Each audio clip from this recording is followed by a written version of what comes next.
Right, it's going to be a change from the topics that I've been discussing a lot lately, most to do with football or soccer if you're American.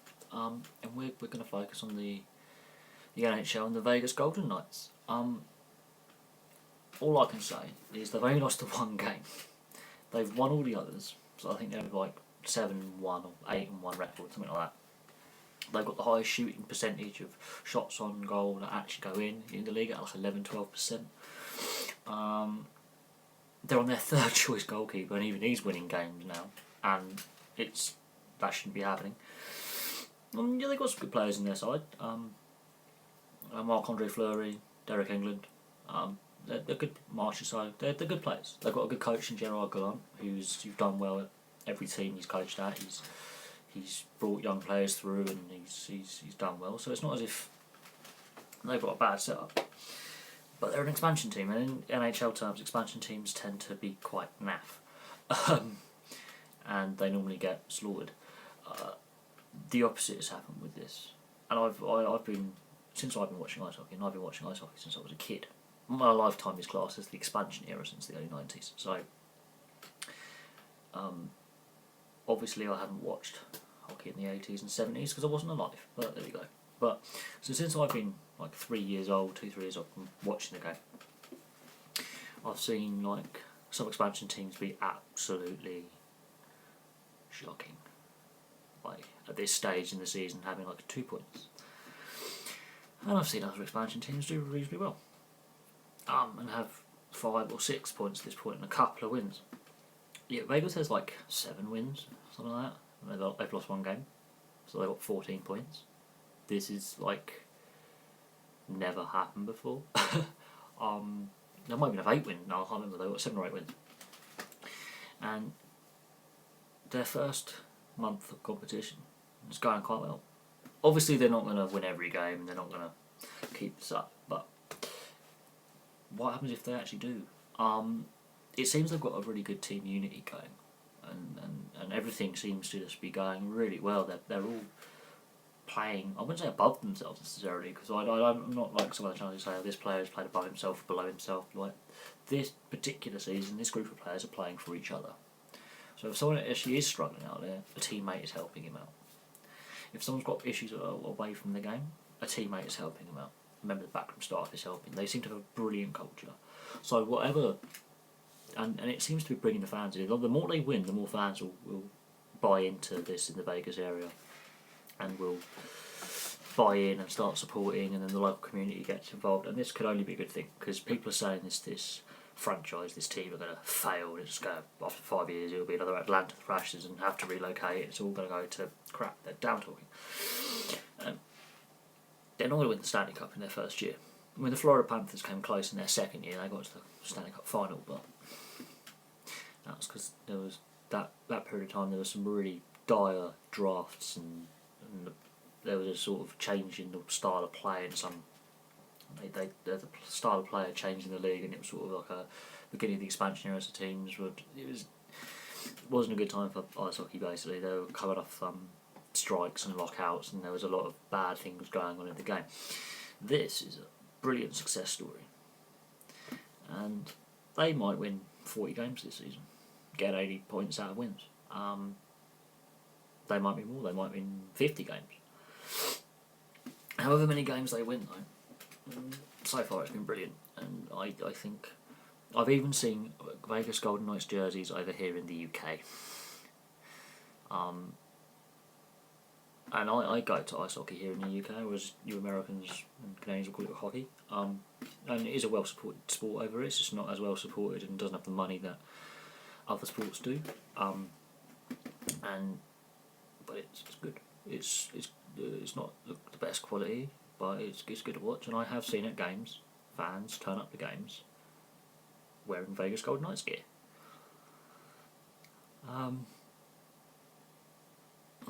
There you go. The spell has been cast, and it is spreading even as far away over the Atlantic, like 6 hours ahead of you guys. How far can the team go? Sky is the limit. People are saying that you should try and get good draft picks and tank. I hate teams that deliberately don't try so they get to pick good players at the draft.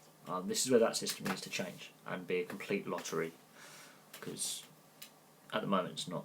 It's sort of semi-fixed to the bottom 5 teams get preferential treatment on the young players coming through the junior leagues. They need to completely change the draft system. Literally completely change it. Shake it up completely. But that's my viewpoint on it.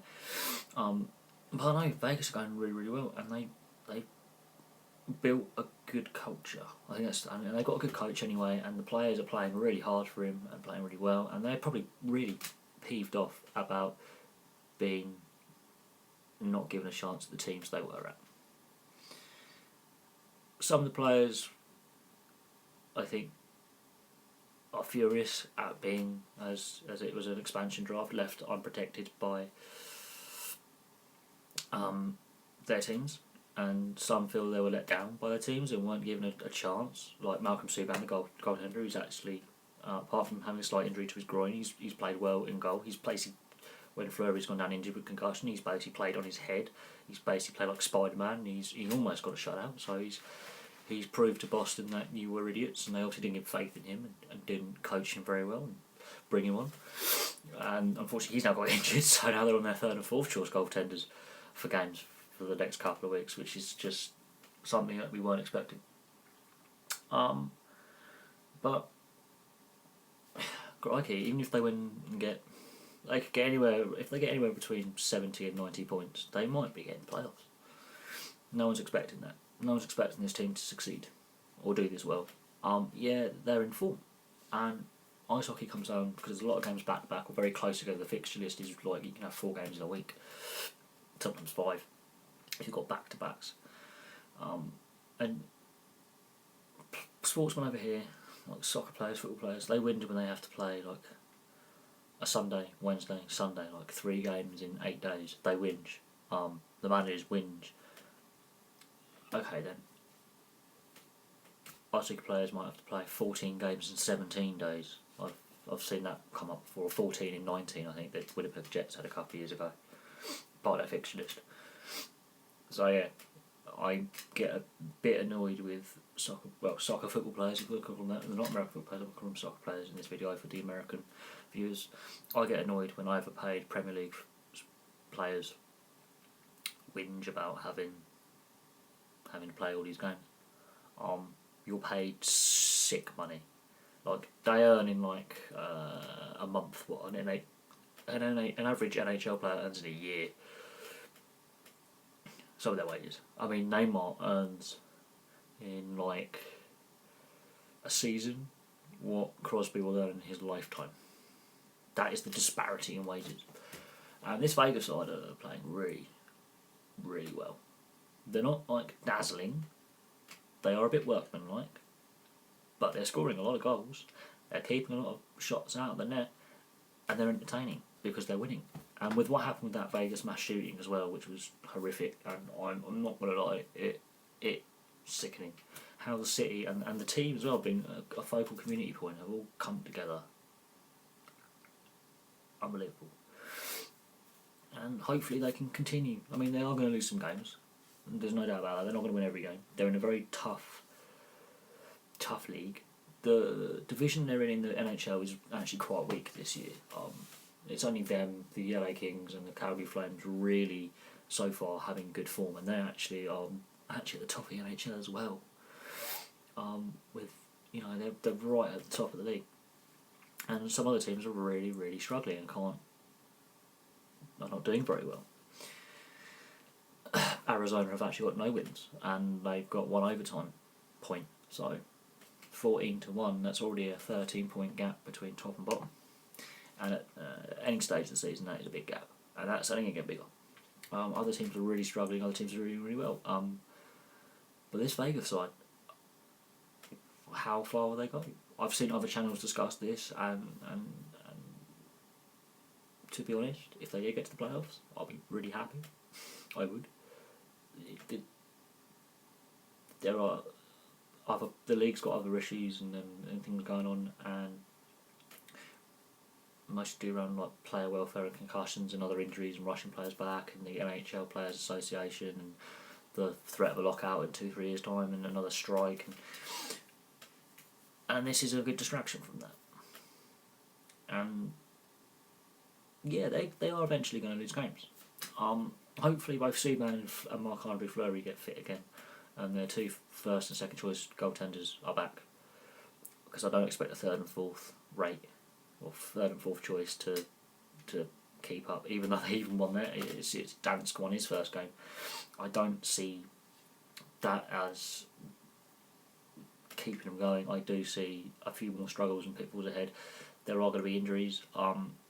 Shipashev, one of their players they brought from Russia, hasn't really bedded in. They're trying to trade him already. So there are some uncertainties about this Vegas side, but they keep proving us wrong. And it's a good Cinderella story. I like it. I've tried to catch as many of their games online as possible, because it's kind of hard to watch all the NHL games over in the UK.